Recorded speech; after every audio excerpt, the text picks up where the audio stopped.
It is great to be here at NATO with 31 allies, also with my wife Jenny, who's been meeting with families of U.S. troops, both here in Germany, and we're heading to Poland right after this as well. That's what this is all about for me, for President Trump, and the Defense Department. I also want to express a special thanks to the Secretary General Ruta, for your boldness, for your friendship, for your leadership, and most especially for your urgency of the matter at hand, which is great to see from the leader of NATO. Look forward to working very closely with him and his team. And before we're talking about what we've done at the ministerial, I want to reaffirm a few things from this podium. First, as we see it, NATO's strategic objectives are to prevent great power conflict in Europe, deter nuclear and non-nuclear aggression, and defeat threats to treaty allies should deterrence fail. Second, the U.S. is committed to building a stronger, more lethal NATO. However, we must ensure that European and Canadian commitment to Article 3 of this treaty is just as strong.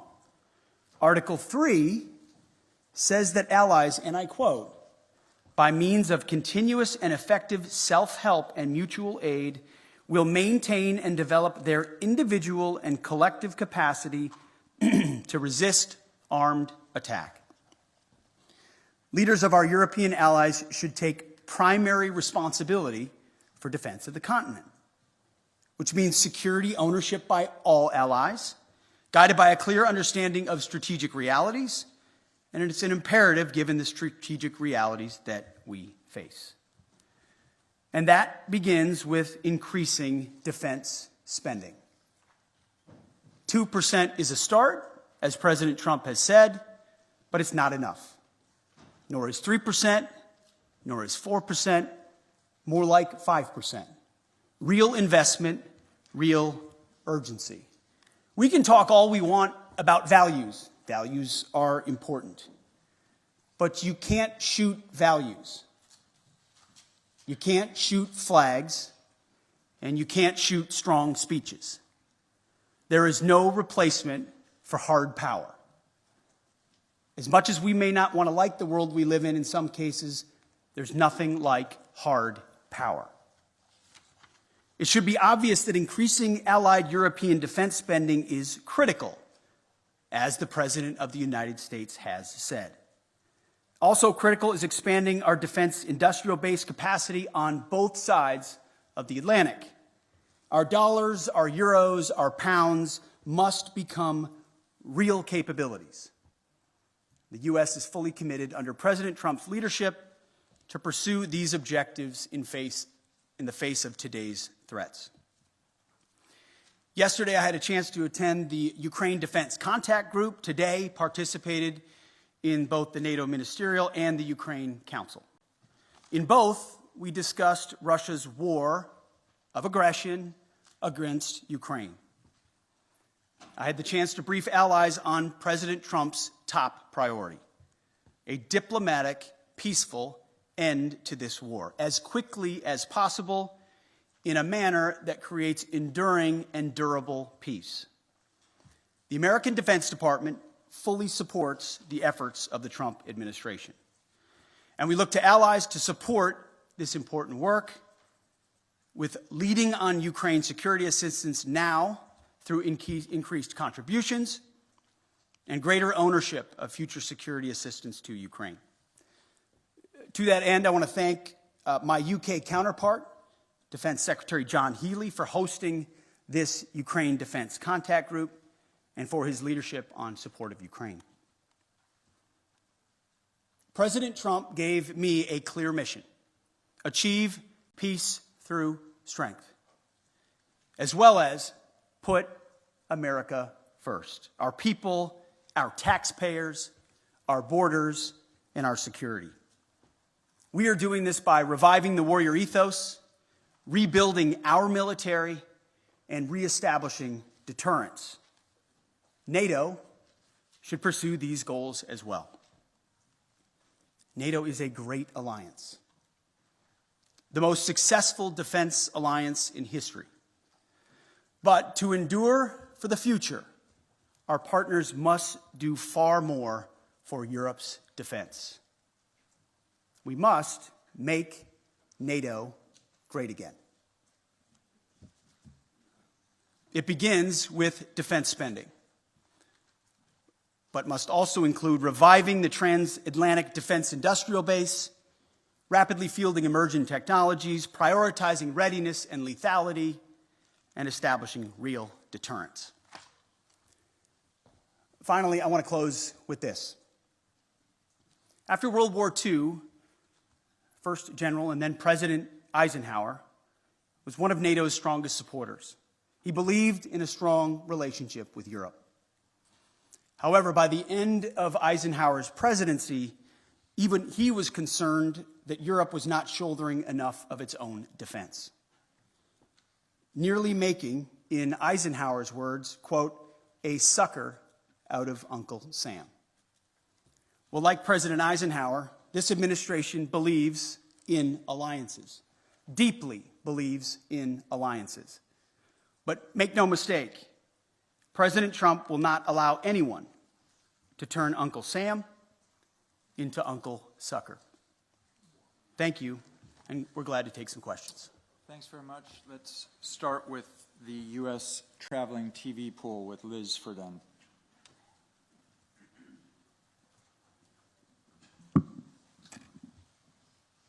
Thank you, Secretary Hegseth. You have focused on what Ukraine is giving up. What concessions will Putin be asked to make? I would start by saying the arguments that have been made that somehow coming to the table right now is making concessions to Vladimir Putin outright that we otherwise, or that the President of the United States shouldn't otherwise make. I just reject that at its face. There's a reason why negotiations are happening right now, just a few weeks after President Trump was sworn in as President of the United States. Vladimir Putin responds to strength. In 2014, he invaded Crimea, not during the presidency of Donald Trump. Over 4 years, there was no Russian aggression from 2016 to 2020.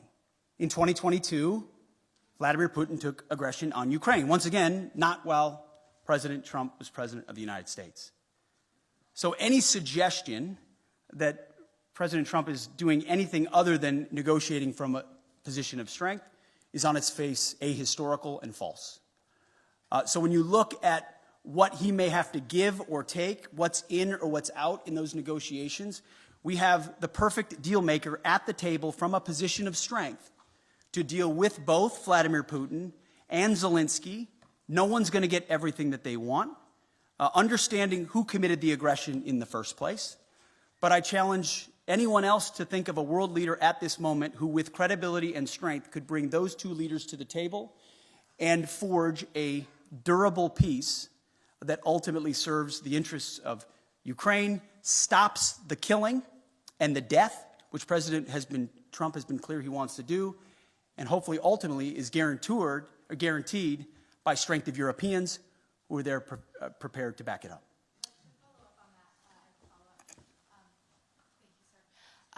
Why not invoke Article 5 then for the NATO peacekeeping forces that could potentially be deployed? How does that deter President Putin? Well, I would say, I want to be clear about something as it pertains to NATO membership not being a realistic outcome for negotiations. That's something that was stated as part of my remarks here, as part of a coordination with how we're executing these ongoing negotiations, which are led by President Trump. All of that said, these negotiations are led by President Trump. Everything is on the table in his conversations with Vladimir Putin and Zelensky. What he decides to allow or not allow is at the purview of the leader of the free world, of President Trump. So I'm not going to stand at this podium and declare what President Trump will do or won't do, what will be in or what will be out, what concessions will be made or what concessions are not made. I can look, as our team has, at what's realistic, likely on an outcome. I think realism is an important part of the conversation that hasn't existed enough inside conversations amongst friends. But simply pointing out realism, like the borders won't be rolled back to what everybody would like them to be in 2014, is not a concession to Vladimir Putin. It's a recognition of the hard power realities on the ground after a lot of investment and sacrifice, first by the Ukrainians and then by allies, and then a realization that a negotiated peace is going to be some sort of demarcation that neither side wants. But it's not my job as the Secretary of Defense to define the parameters of the President of the United States as he leads some of the most complex and consequential negotiations in the world. Sticking with the U.S. press, let us go with Axios' Zach Basu, right in the far right. Thank you, Mr. Secretary. Given the position you've now staked out, what leverage exactly is Ukraine being left with, especially if the U.S. also plans to wind down its military aid? And then quickly, if a NATO ally is attacked by Russia or any country, will the U.S. unequivocally uphold its obligations under Article 5, regardless of that country's Well, we've defense said spending? we're committed to the alliance, and that's part of the alliance, right? You point out Article 5, you point out Article 3. It's just a cheap, I'm not saying it's cheap coming from you, but it's just a cheap political point to say, oh, we've left all the negotiating cards off the table by recognizing some realities that exist on the ground. President Zelensky understands the realities on the ground, President Putin understands the realities on the ground, and President Trump, as a deal maker, as a negotiator, understands those dynamics as well. By no means is anything that I state here, even though we lead the most powerful military in the world, hemming in the commander-in-chief in his negotiations to ultimately decide where it goes or does not go. Well, he's got all the cards he would like. And the interesting part is, oftentimes, while the conventional status quo mindset or the legacy media wants to play checkers, the same checkers game we've been playing for decades, President Trump, time and time again, finds a way to play chess.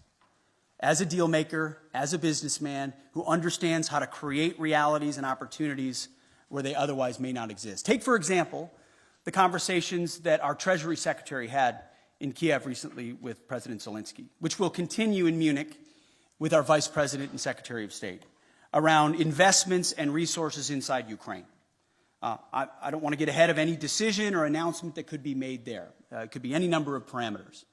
But President Trump, as a deal maker and a businessman, recognizes that an investment relationship with Ukraine, ultimately in the long term for the United States, is a lot more tangible than any promises or shared values we might have, even though we have them. There is something to relationships and deals in real ways, whether militarily or economically or diplomatically, that he sees that are possibilities that could forge together a lot of opportunities to show that solidarity that Vladimir Putin will clearly recognize. That's one of any number of other opportunities that this president will leverage in these high-stakes negotiations. So I just reject on its face the premise that somehow President Trump isn't dealing with a full set of cards when he's the one that can determine ultimately what cards he holds. Great. Now shifting to the international press, we'll take the French wire service Agence France Presse with Max Delaney.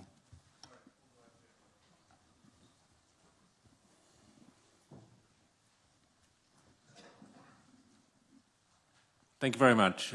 Secretary of Defense, you've spoken about trying to force both Putin and Zelensky to the table. Can you give a guarantee that no deal will be forced on Ukraine that they do not want to accept, and also that you will include Europe in the negotiations about an issue that concerns European security? And can you tell us whether the US will continue to supply arms to Ukraine during any negotiations? Well, to the first part of your question, that's not ultimately my decision. The President will lead these negotiations alongside our Secretary of State, our National Security Advisor, and numerous other officials that will be involved. And ultimately, we've played our role in talking to our NATO allies about what that would look like. President Trump, I want to point out, I've got the truths right here that he posted, called both, in case we missed it, Vladimir Putin and President Zelensky. Called them both. Any negotiation that's had will be had with both. I also am very encouraged by what the Secretary General has said here. Clearly attuned to the realities of the moment, the need for peace, and that the NATO alliance and European members will play a role in that. Ultimately, President Trump speaking to those two countries is central to the deal being made, but it affects a lot of people, of course. So I'm not going to be involved in those intimate diplomatic negotiations. That's for the pros atop the Trump administration who do diplomacy and negotiations. Ultimately, as security assistance, we have continued to provide what has been allocated. I think it would be fair to say that things like future funding, either less or more, could be on the table in negotiations as well. Whatever the president determines is the most robust carrot or stick on either side to induce a durable peace, understanding, obviously, the motivations that Vladimir Putin has had on Ukraine for quite some time. Thank you.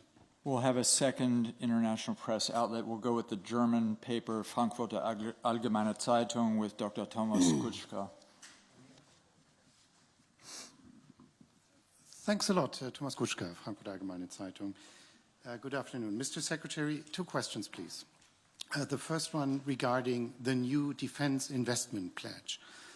When you and President Trump speak about raising it to 5%, do you mean European allies only, or do you mean the US as well, which is currently at 3.4%, according to NATO statistics? And if the latter is true, when do you think the US could possibly reach the goal of spending 5% on defense? That's number one. Number two, you've said yesterday that Europeans need to take ownership of their own conventional security.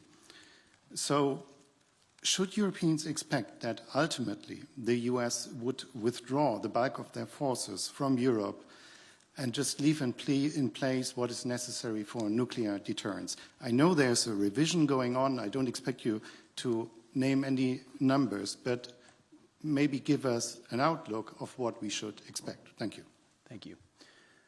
I think nobody can or should contest the extent of America's willingness to invest in national security. We have a budget of $850 billion spent on defense. I'm in the business of ensuring that every dollar of that is used wisely, which is why we're pushing a Pentagon audit and making sure that we're cutting fat so that we've got more at the tip of the spear.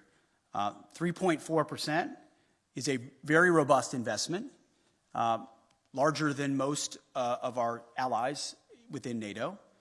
Any defense minister or secretary of defense that tells you they wouldn't want more would be lying to you. I understand that.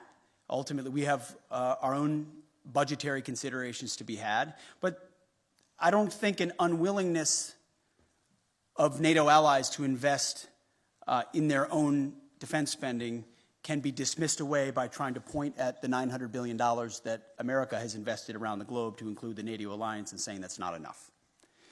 So ultimately, we are very much committed to the NATO alliance and to our allies, but without burden sharing, without creating the right set of incentives for European countries to invest, then we would be forced to attempt to be everywhere for everybody all the time, which in a world of fiscal restraints is, again, to get back to that word reality, just not reality.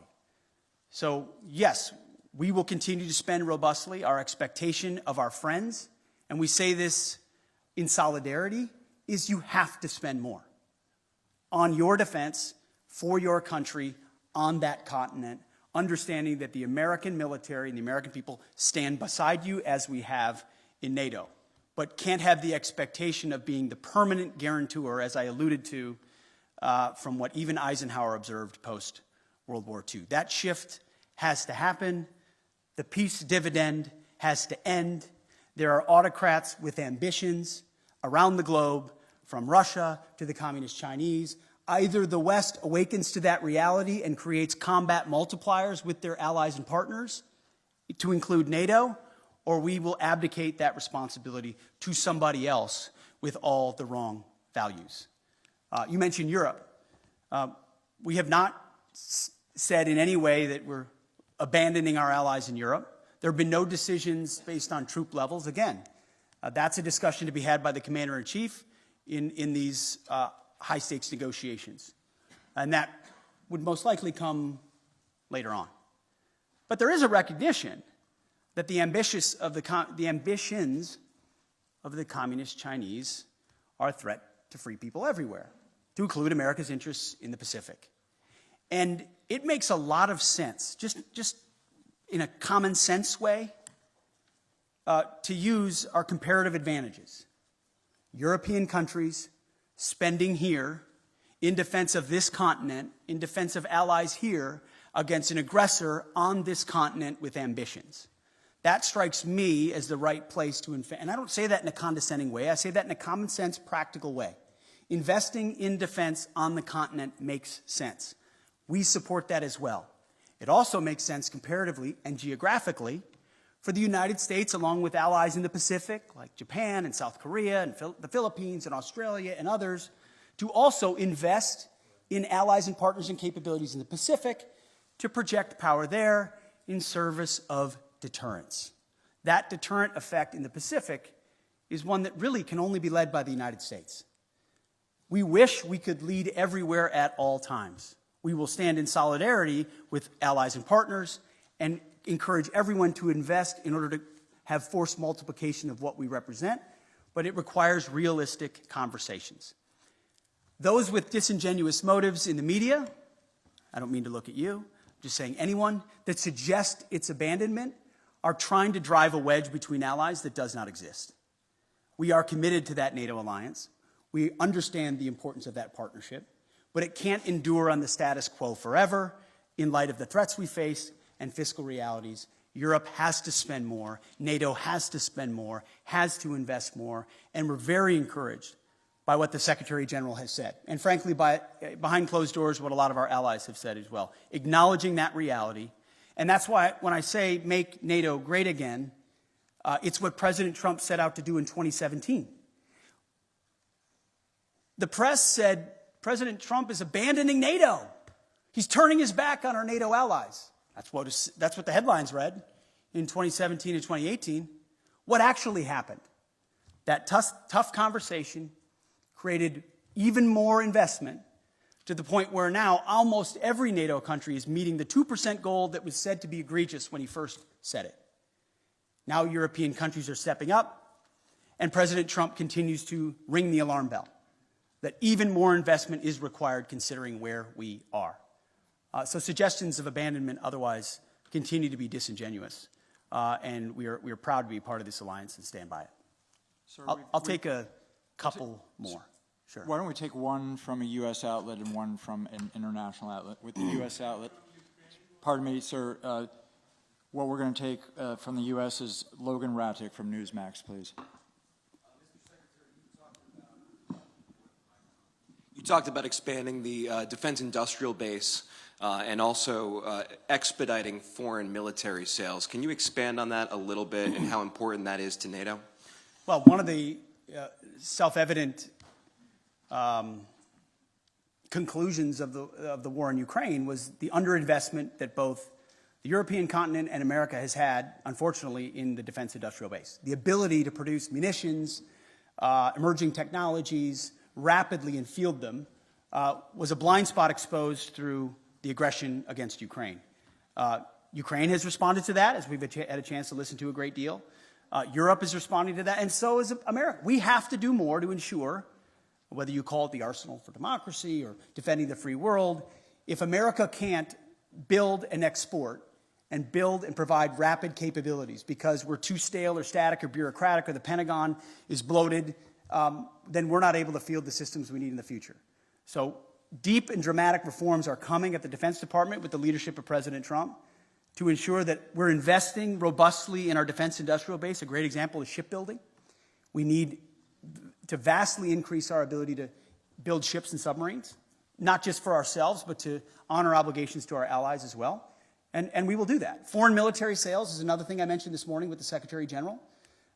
We have, for a long time, been the country, by, with, and through, that our allies are able to supply major platforms and weapon systems like the F-35 and the Patriots and others. Whatever the system is, we need to reform that process so it's quicker.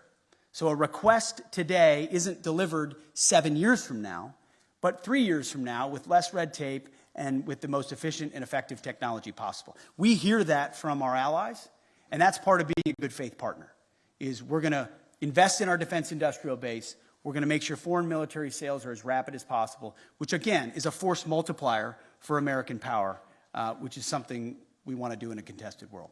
For our final question, we'll go to an international outlet, the Japanese service NHK, with Tsuchiyo Sugita, please. Sachio from NHK, the Japanese TV station. Thank you very much. I would like to ask about China. As you mentioned that U.S. will be prioritizing in deterring China. What role will you be expecting like Japan and IP4 countries to play in this context? Sure. I mean, first of all, I would point out that President Trump has expressed a strong relationship with Xi Jinping. We don't have an inevitable desire to clash with China. There's a recognition that there are divergent interests which lead to a need for strength on the American side to ensure our interests are advanced, and that ultimately any aggression is deterred. That's a real thing, but we don't feel like conflict is inevitable and certainly don't seek conflict with China, and that's why President Trump has that good relationship with Xi Jinping. But it was prudent for us to work with allies and partners in the Pacific to ensure that that deterrence, hard power deterrence, not just reputational, but reality, exists. And that's why a lot of my first phone calls as Secretary of Defense were to Pacific allies, to Australia, to Japan, to South Korea, to the Philippines, and others, and will continue, because that, just as this alliance in Europe is critical, working by, with, and through allies and partners in that region who understand the reality of the ascendant Chinese threat will be critical. It can't be America alone. It won't be America alone if we are to deter that. So it is a focus. I've articulated that from day one. America achieves strength, whether it's in peace through the Ukrainian conflict or deterring it in the Pacific through strength. There's a reason why Donald Trump emphasizes peace through strength at every moment. My job alone as the Secretary of Defense is to ensure he has the strongest, most capable, most lethal military possible. Heaven forbid we have to use it. It's meant and built for deterrence. But if we have to, we can close with and destroy our enemies and bring our men and women home with success as quickly as possible. Thank you very much for being here. Thank you, everyone. Thank you for watching. Make sure you subscribe to our YouTube channel and watch more videos from News Channel 20.